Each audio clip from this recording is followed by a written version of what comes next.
So let's continue from the slide that we did last time. We talked about Modigliani and Miller's theory with zero taxes. Okay, and we said that under the very restrictive assumptions that Modigliani and Miller made, the value of a levered firm would be equal to the value of a unlevered firm. So in other words, capital structure is irrelevant. Now, when a company takes on leverage, does risk go up? The risk goes up, which is a bad thing. What about return on equity? Is that a good thing? Yeah, return on equity goes up, which is a good thing. And according to this theory, those two things, the good thing and the bad thing, offset each other, cancel each other out. Okay, so that's our theory with zero taxes. Then if we now relax one of those assumptions, so if we now say that actually taxes do exist, then what is the impact or what does the theory then say? So think of this as theory number 2. So the first was Modigliani and Miller theory with taxes. Now we have Modigliani and Miller theory. I'm sorry, what did I just say? The first one was without taxes. Now we are saying we have corporate taxes. And a quick clarification. When we say corporate taxes, this is as opposed to say personal income taxes or personal taxes. What's the difference between corporate taxes and personal taxes? Basit? Exactly. So corporate, corporate, when you look at a company income statement and you see a tax, that's a corporate tax. When you pay taxes yourself, then as an individual on your salary, that's your personal income tax. Okay. So corporate tax law favors debt financing over equity financing. Why is that? It's so debt is tax deductible. So as your debt increases, interest payments increase, and that interest payment allows you to reduce your taxes. So with corporate taxes, the benefits of financial leverage exceed risks.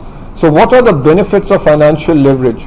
Lower tax. Exactly. So the big benefit of leverage is low tax. That's a big benefit. According to this theory, it exceeds the risks. What do you think are the risks of leverage? Yeah, so there are risks. So when you take on more leverage, there is more financial risk. So that's the risk. But what is this theory saying? That more leverage, the benefit is more than the, according to this theory, the benefit is more than the risk. So this is assuming you are making money. Okay. So firms, according to this theory, if a firm keeps taking on, if debt is better, then more debt is better than less debt. Agreed or not? If debt is better. Yeah, if debt is, this is just pure logic. According to this theory, if you make an assumption that debt is good, then more debt is better than less debt. Yes. So all else constant, and taking the very restrictive assumptions of this theory. So according to this theory then, what would be the ideal capital structure? How would we maximize the value of a company? 100% debt. So according to this theory, you should just go with 100% debt. Okay, then so this particular, it's a very basic point. So then what matters there is the end cash flow after you have paid off your investors. Yeah, so if you're not paying dividends, then actually in the long run the assumption is that you are paying dividends. If I say I'm launching a company and I'll never pay you any dividend, will you buy equity? Yeah, but eventually they will pay dividend in some form. Okay, anyway, that's some more, we can discuss that later. Okay, so now this is so far we've discussed two theories, M&M theory with no taxes, then the second one was M&M theory with taxes. This is sort of not a new theory, this is just a general point which if you can understand, it's great. If you don't fully understand, then not such a big deal. Okay, so according to the second theory, is debt financing good? Debt financing is good because from a corporate taxes level that is very favorable. Okay, now what we also see is that personal taxes lessen the advantage of corporate debt. Why is this? First of all, you've understood what personal taxes mean. This is the taxes that are paid on your income. So if you are a shareholder in a company, the dividend that you get, is that considered personal income? It is. Do you pay taxes on that? You do. If you buy a bond, you will get the interest payment against that bond. Do you pay taxes on that? You do. When you buy shares and then you sell shares at a capital gain, do you pay taxes on that? Yes. You do. In most of the world, you do pay taxes on capital gains. Now, if I just make two broad statements, that in general the taxes that you pay on equity investments, so the capital gains and the dividend taxes, in general those taxes in most countries are lower than the taxes that you pay on interest income. Okay, that's one point. All I'm saying is that let's say this side of the room, people on my left have stock-based investments. You buy shares. So how do you get a return? Either through dividends or through capital gain. On my right are people who are invested in bonds. How do they get an income? Interest. Both pay taxes, and I'm just making a general statement that you just should believe right now, that in general the taxes on interest income are higher than the taxes on equity-based income. That's one point. Another point is that the taxes paid by the debt investors, by the bond investors, you don't have discretion on when you pay taxes, because every 6 months you get your income and you pay taxes on that. Whereas with the equity people, most of your return actually is going to come in the form of capital gains. So do you have discretion on when you pay taxes? You do, because you only pay tax when you sell your investment. So given these points, we make a general statement that from a personal tax perspective, equity financing is preferable. Right? From a tax treatment perspective, equity financing is more favorable. So then there seems to be a conflict. At a corporate level, what is preferable? Debt financing. At a personal tax level, what's preferable? Equity. But here again I'm going to make another larger statement, which is that the benefit at the corporate level far exceeds the benefit at the personal level, and hence Modigliani and Miller's second theory with taxes still holds that overall the benefits of debt financing exceed the benefit of equity financing. So even when we take into account personal taxes, debt financing is still preferable. Okay. So now we actually get into the third theory, which is the trade-off theory. And I hope you can recognize the fact that the first two theories that we have talked about are theoretical and not really practical, because the first theory said that you are assuming zero taxes. That's clearly not true. The second theory says that you have second theory says that you actually more debt the better, and clearly does that really make sense?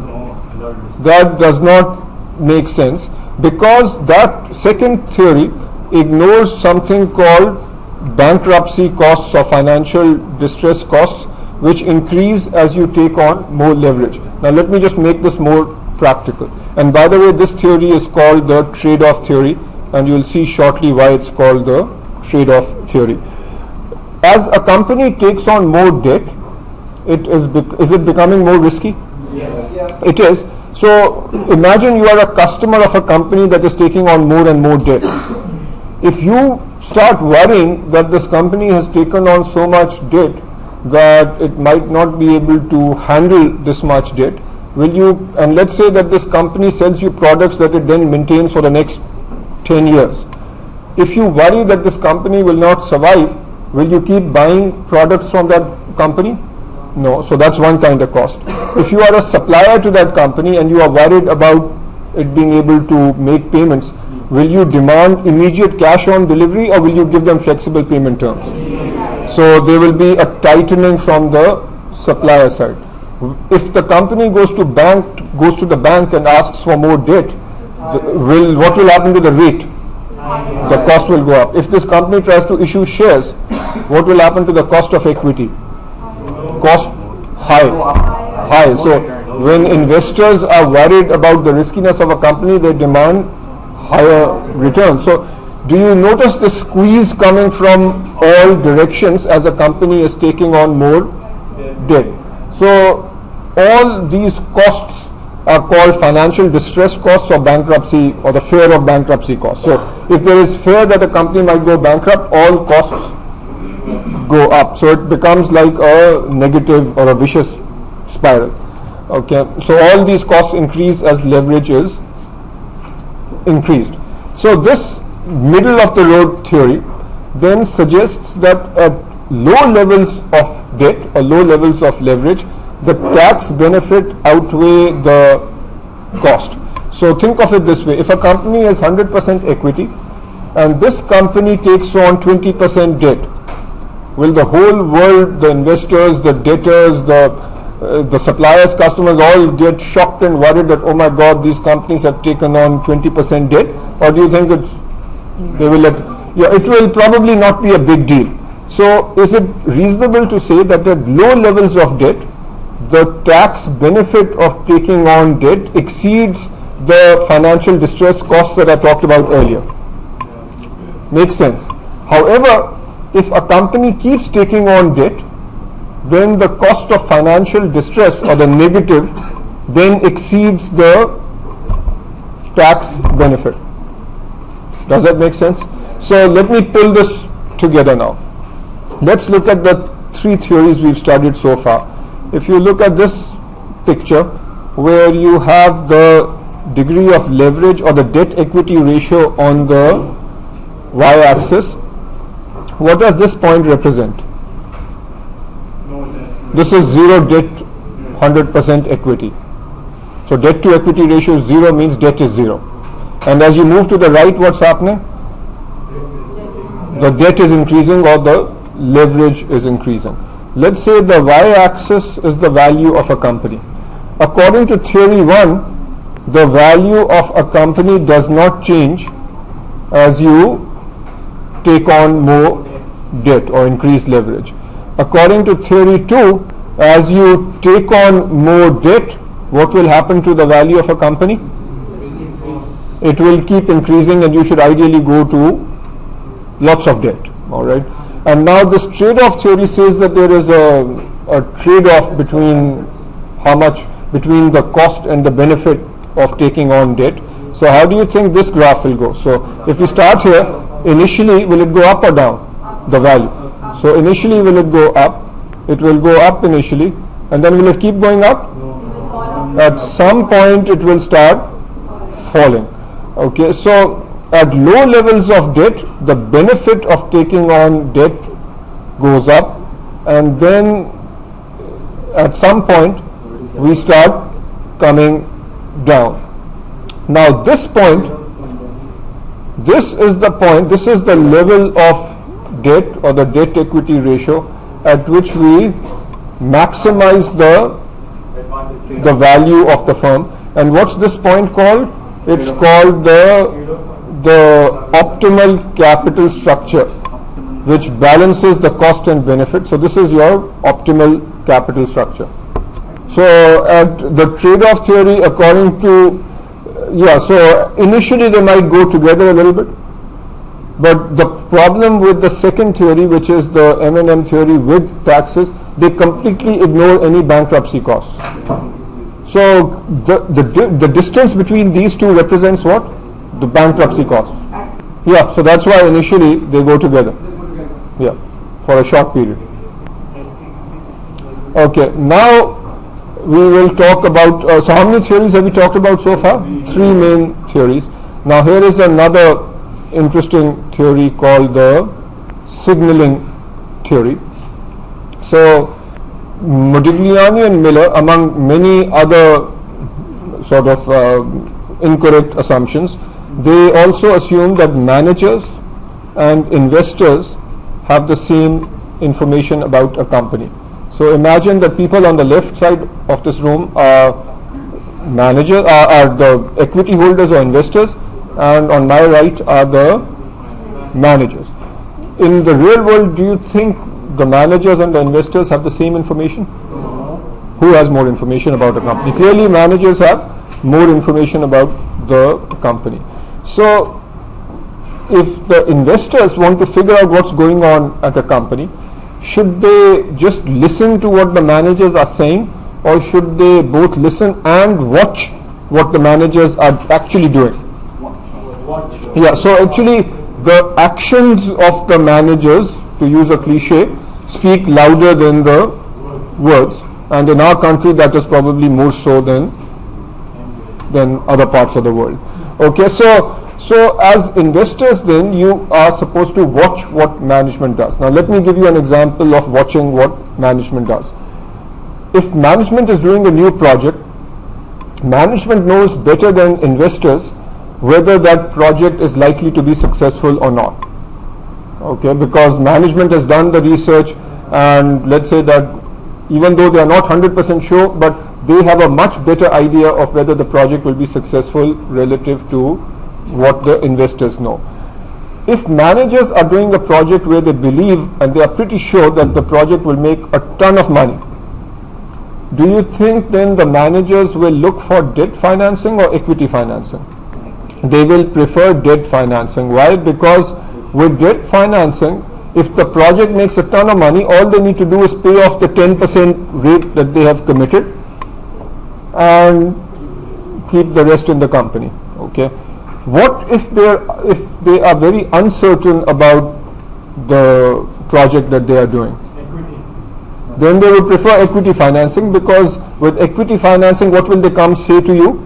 The investors, they will say to you that, look, if you will split the profit 50-50, what they won't say is, obviously if there is loss, then the loss is also being split, and hence if they are uncertain, they would prefer equity financing. So you as investors don't know whether the project is good or bad, but you are playing some psychology here, right? You know that if they ask for debt financing, then what can you conclude about the project? That is probably a good project. And if they are asking for for equity financing, then what do you conclude? It's probably risky. So regardless of what they say, you are looking at the action. So then, given this psychology, what is a better signal about the prospects of the company and the projects that they are doing? So is debt financing a better signal, or is equity financing a better signal? Debt financing is a better signal. Now, to take the psychology one level further, managers know that debt financing is a better signal, right? So all this logic is going step by step, right? So now managers also know that you know what they know. So debt financing is a better signal. So that's why this theory is called the signaling theory. According to the signaling theory, which form of financing would be preferable? Debt financing will be preferable, because debt financing is sending a better signal than equity financing. Make sense? What about the... Okay, so the point is, with most things in life and most things in finance, you break a complex problem into smaller points, and you put together those smaller pieces to come up with the big picture. All we are saying with the signaling theory is, all else equal, the signal that is communicated through debt financing is a more positive signal than equity financing. Now obviously, if a company is already deep in debt, then it should not be thinking of the signaling theory, because it's already deep in debt, it already has high costs. On the other hand, if the company is only 10% debt, So people are not worrying too much about bankruptcy costs. So at that stage, debt financing will send a more positive signal relative to equity financing. Exactly the same. Okay, anyway, so there are other variables there that we can discuss later. Okay, now here is another point. Debt, so we've talked about 4 theories now. M&M without taxes, M&M with taxes, the trade-off and signaling. Now this is not really a theory, this is just a comment that debt finance can be seen as a managerial constraint. Now I'm going to explain this and then give you an interesting analogy. Okay. Are you aware of the agency problem?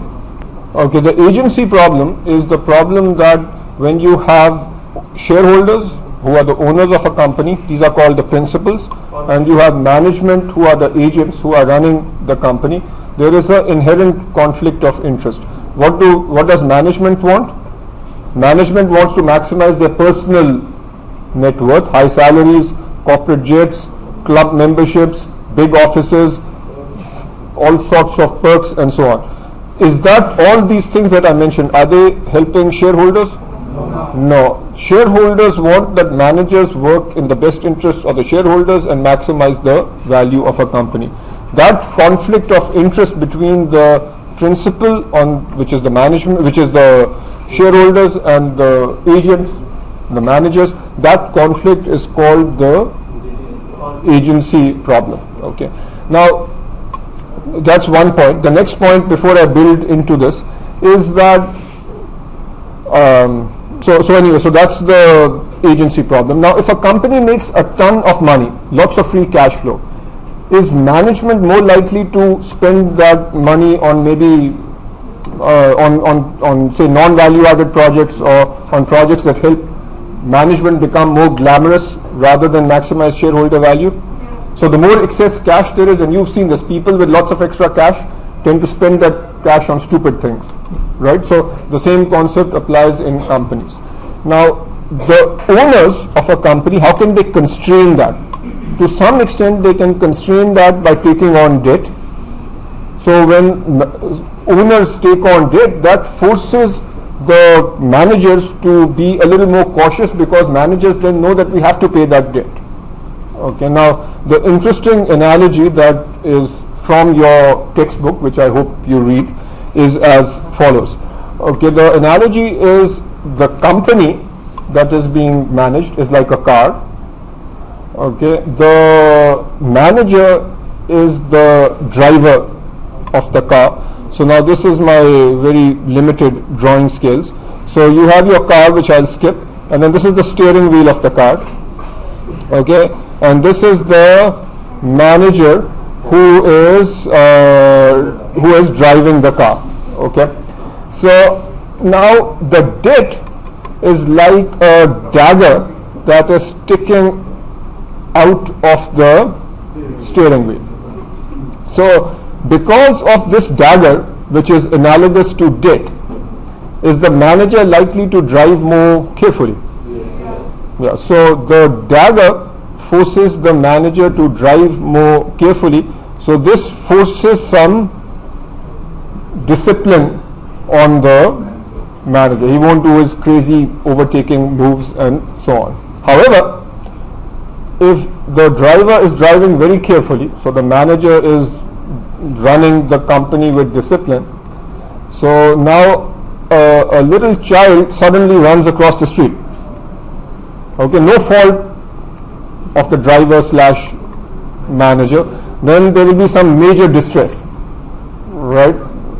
You can just picture it, right? The guy will brake suddenly, and then you can imagine what happens. So the analogy here is, you have managers who are discreetly and in a disciplined way running the company, and then suddenly the economy goes really bad for reasons that are outside the manager's control.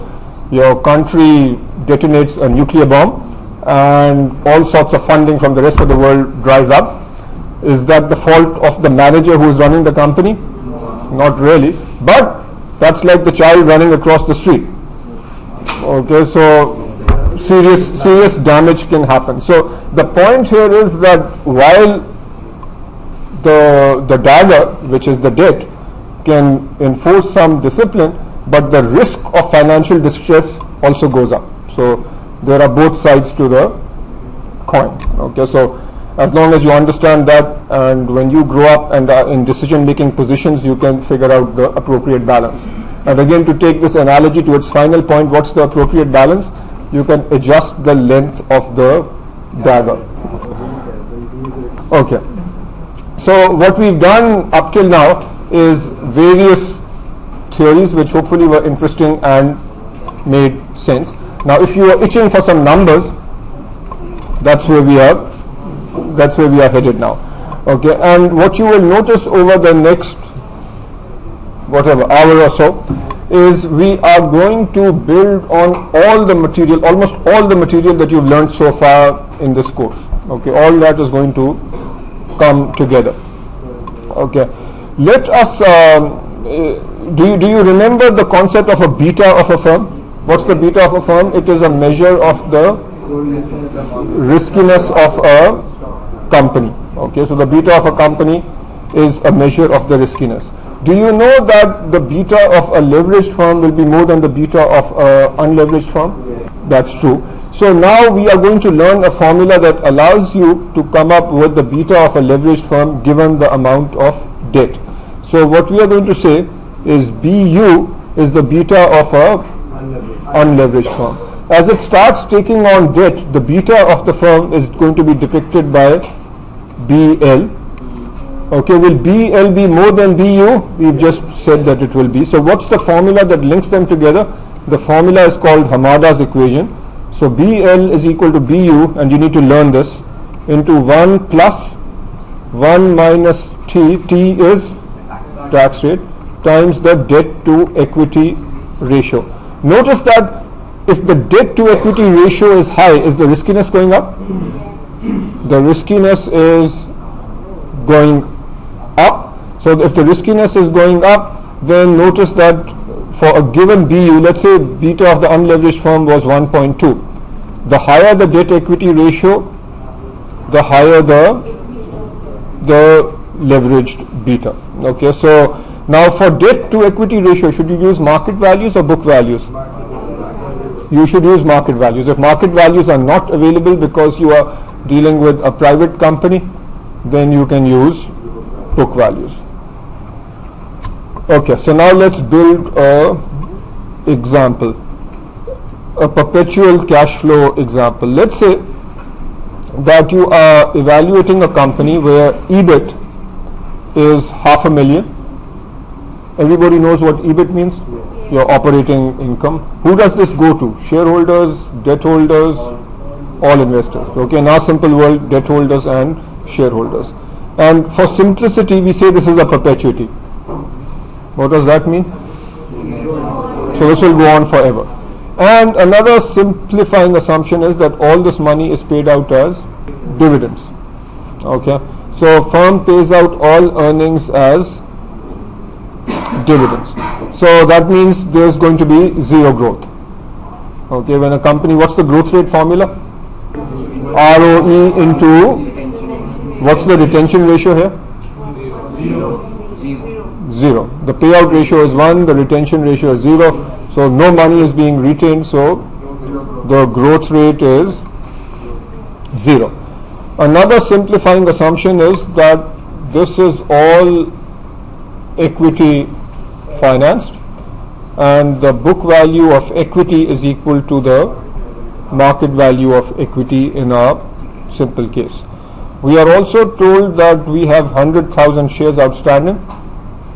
We have a share price of 20, a tax rate of 40%. What do you think this is?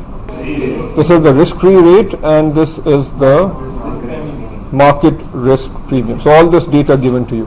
What is the total value of this company? Hassan, right? Exactly. The total value of the company, no rocket science, is 2 million. So you have this price per share into number of shares outstanding. So that's just making sure that you are awake. Okay, so the total value of the firm is 2 million. Now more data. So you're being inundated with information, and then we will use this information. What do you think you are looking at here? So at that corner, Mahim, what's name? Duria. What are you looking at here? Or what were you not looking at? No, don't be sorry. Now try to engage. Okay. Does it make sense? So next to Duria is Adil. Does it make sense that the cost of debt is going up as a company borrows more money? Yeah. So up till now we have not thought about this. Up till now we've just had a given cost of debt. Now we are making a more realistic assumption that as a company tries to take on more debt, the cost of debt goes up. Okay. Next point. So anyway, Modigliani and Miller incorrectly assume that cost of debt is constant, but here we know that cost of debt is not constant. We also know that bankruptcy and agency costs increase as we take on more debt. So we are going to use Hamada's equation to find KS. What's KS? This is the cost of equity. Sometimes we have the same KS has also been called RE in the past. Okay. Now a quick comment on the optimal capital structure that we've seen before. So Isa, what's the optimal capital structure? Yeah, that's the point at which what happens. Yeah, I think all you're saying that I think I just want one simple English sentence. Okay, the statement that I am looking, which you're all correct, but the crisp statement is the optimal capital structure is that capital structure at which the value of the firm is maximized. No, I think, yeah, you are correct. I'm not saying you're wrong. I'm just saying a more crisp statement is what I just said. Okay, so now the optimal capital structure. How do you come up with the optimal capital structure, which is our exercise over the next 45 minutes? Calculate the cost of equity at each level of debt. Do you think we can do that? We will be doing this. So do you think the cost of equity will go up or go down? The cost of equity is going to go up because a company becomes more risky, so the cost of equity will go up. Then you calculate the value of equity at each level of debt. What's the difference between saying cost of equity and value of equity? So the cost of equity will be a rate. So initially it might be 10%, then it might go up to 12% as you take on more debt. And then what's the value of equity? So that is the total value. So what was the value of equity for a zero debt company that we saw that was 2 million. So the value is going to be a dollar value. So initially this is say 2 million. But what will we do? We will look at what happens to value as we take on more debt. Okay. So that's 2. Then 3 is calculate the total value of the firm. What's the total value of a firm? It's the value of equity plus value of debt at each level of debt. And then 4, the optimal capital structure maximizes the total value of the firm. So again, this is hammering in the point that we made earlier, that the optimal capital structure is the capital structure, i.e. the ratio of debt and equity at which the overall value of the firm is maximized. Okay. Now continuing with learning new stuff. Sequence of events in a recapitalization. So the question that should be coming to your mind is, what is recapitalization? Okay, what does capital structure mean? So capital structure is your debt equity ratio. How much debt, how much equity. So another way of asking that question is, how is a company capitalized? When you ask that question, what you are asking is, okay, what percentage of this company is coming from debt, what percentage of the funding is coming from debt, and what percentage is coming from equity. So if I say that a company has 100% equity and 0% debt, is this a capital structure? This is a capital structure. How is the company capitalized? It's totally equity financed. Recapitalization is the process of changing the capital structure, right? So that is enhancing your financial English vocabulary. right? So recapitalization is the process of changing the capital structure of a company. So if a company announces that it's going to change its capital structure from 100% equity to 80% equity and 20% debt, is it recapitalizing? It is recapitalizing. Okay, so fancy term, simple meaning. So what are the, broadly speaking, the three major steps in recapitalization? Step one, and this is a generic procedure. So step one is a firm announces recapitalization. So the firm announces that from a 100% equity company, we believe that we can increase the value of the company by issuing more debt. So in other words, the company is announcing a recapitalization. Okay, so step one is the announcement. Now, continuing with what I mentioned earlier, that on my right are the managers who are making this announcement, representing the company. On my left are investors.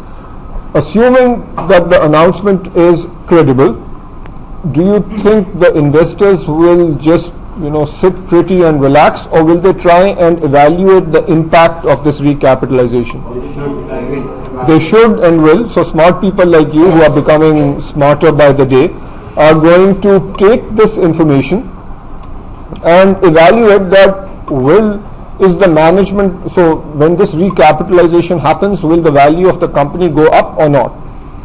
Okay, so you assess, and based on your assessment, again, everybody here, we are going with an assumption that this has been announced, the date has been announced, the recapitalization will happen. So it's only a matter of time. So do you think if the investors agree that this recapitalization will increase the value of the company, will the stock price go up? The stock price goes up because in finance, what happens to the value of a company, the price of a stock, is based on expectations about what will happen in the future. So if the expectation is that recapitalization will happen, which will increase the value of the firm, then the stock price will go. Yeah, so that's what. So the investors will evaluate the risk. If the investors believe that the company is not doing the right thing, then what will happen to the stock price? It will fall. Okay, so we are not making any quantitative statement here. We are simply making a general statement that analysts will figure out what's going on and the stock price will adjust. Haven't you noticed stock prices changing based on announcements? So this is an example. Announcement made, analysts analyze, and based on their analysis, the stock price adjusts. Then step 3, has any actual action happened yet? No. So what do you think step 3 is? Action. Okay, so what's the action? The action would be the company then issues debt and uses that debt to do a treasury stock operation. What's a treasury stock operation? Buy back the shares. So new debt is issued and proceeds are used to repurchase stock at the new price. Okay, very good question. Very good question. Why buy back the shares? In our work, in our thought process here, we want to keep the size of the company constant. If a company currently has assets worth, say, 100 million, and if a company simply, say, borrows 250 million and does not buy back shares, now the company has increased its assets from 100 million to 100 million plus the 250,000, right? So has the size of the company increased? The size of the company has increased, and obviously the overall value has gone up. But we want to keep the size of the company the same. So that additional money that we borrowed, we want to use that to pay off some of the equity holders. So that additional debt, the increase in debt worth 250 million needs to then decrease equity by the same amount so that the size of the company stays the same. And that makes our analysis meaningful. Otherwise, if you are just increasing then you can just say that, okay, we are taking on debt and increasing the size of the company. Okay, the ratios will change. Okay, so anyway, we can look at numbers later. Alright, so when a company buys back shares, how many how many shares will it buy back? It depends on the debt issued. So if the debt issued is two, it depends on the debt issued. So if the debt issued is 250,000, and it also depends on the new share price. So if the new share price, for example, is 25, then how many shares will be bought back? 10,000. Yeah, so then you buy back 10,000 shares. So after recapitalization, actually what the assumption here is the amount, all the debt that you have raised, you are going to use that debt to buy back shares. So that way your equity will come down by the same amount that your debt goes up, and the total assets of the company stay flat. Yeah, so you are not issuing any, here you are not issuing stock, you are buying back. Okay, let's do this. We are actually going to do this whole example, so if at the end of the example you are still not clear, then we can do this. But core point is, all the debt that you raised, that entire amount in our example is going to be used to buy back shares, and obviously you will buy back based on the current share price. After recapitalization, a firm would have more debt because we took out debt, but fewer common shares outstanding because we have bought back shares. Now we are going